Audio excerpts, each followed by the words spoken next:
Hello, good morning. It's Wednesday the 15th. I'm FX Plu and this is the market brief. So employment data for August showed more people finding new jobs in the UK.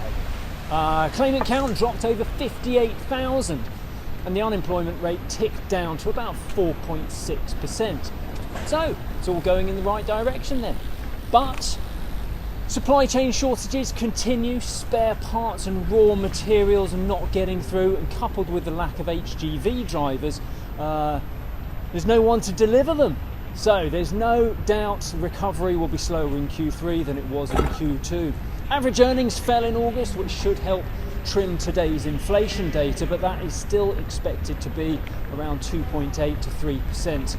After the 2% rise in July. But there's no pressure on the Bank of England to return to the 2% inflation target. Sunak seems to believe inflation is transitory. He knows that they will want to see more data in the wake of Boris's national insurance hike before tapering support. As such, it's becoming less likely anything will happen before the new year. Now that national insurance, that hike joins the end of furlough in needing a bit of time to filter through before we have an accurate view of what we're actually left with.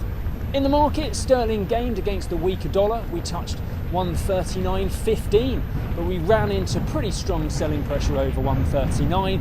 We opened this morning around 138.10.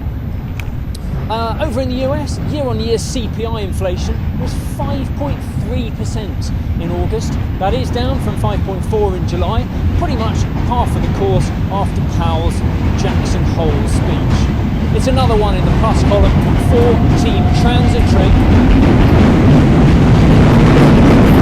This is the second month in a row where inflation has fallen, but before we get too ahead of ourselves, it is pretty common for inflation to fall in the summer months, but nevertheless, this will certainly reduce pressure on the Fed to taper support this year, despite, like the UK, inflation remaining well above the 2% target.